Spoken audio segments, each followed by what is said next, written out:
So, good day everyone.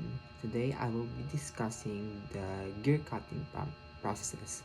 So, what is the gear cutting processes? So, gear cutting is a crucial machining process used to manufacture gears, which are essential components in mechanical systems, including automobiles, industrial machinery, and robotics.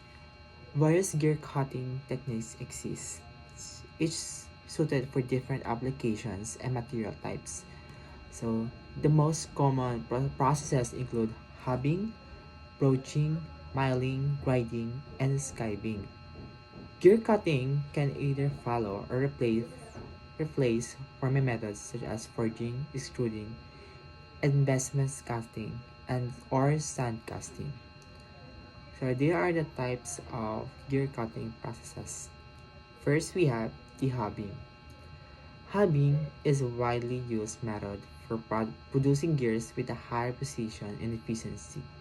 It involves using a specialized cutting tool called a hub, which gradually removes material from rotating workpiece to form gear teeth. Hubbing is commonly used for spur gears, helical gears, and worm gears, so it is highly efficient and mass suitable for mass production. Second, we have broaching. So dito naman sa broaching is a machining process that uses a toothed tool called a broach. Ginagamit siya to cut gear teeth in a single pass. So, itong method na to is often used for internal gears or spline cutting. Broaching provides high accuracy but is more suitable for high volume production due to the cost of broaching tools. Next, we have milling. Ang milling ay isa siyang versatile gear cutting process na nai-involve using a rotating cutter to shape gear, para ma-shape yung gear teeth. So, pwede siya ma-perform using conventional milling machines or CNC. CNC means computer numerical control. So, ito yung machines for greater precision. Milling is ideal for low to medium productions. So, ginagamit siya sa low to medium production volumes and it is commonly used for prototype development. Fourth, we have the grinding.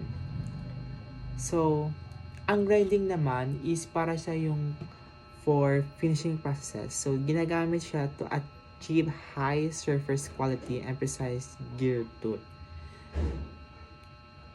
So, na-involve dito yung paggamit ng abrasive wheel para ma-remove yung small amounts of material, para ma-refine yung shape, and para ma-smooth yung gear teeth. So, gear grinding is commonly applied to harden gears o para mapatalim yung gears and para ma-enhance din yung durability and yung performance. So, we have the last 5 is skiving.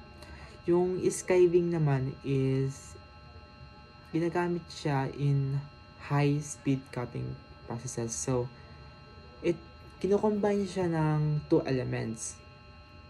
Yung two elements na yon is yung hubbing na nabanggit natin sa first yung first na type of cutting processes, and the second is shaping. So, ginagamit sila particularly useful sila for internal gears. So, which are challenging to machine using a conventional method. So, yung skiving ino-offer niya yung parang to improve efficiency and accuracy. So, parang parang ginagawa niyang suitable for modern and high precision gear manufacturing. So, that's all.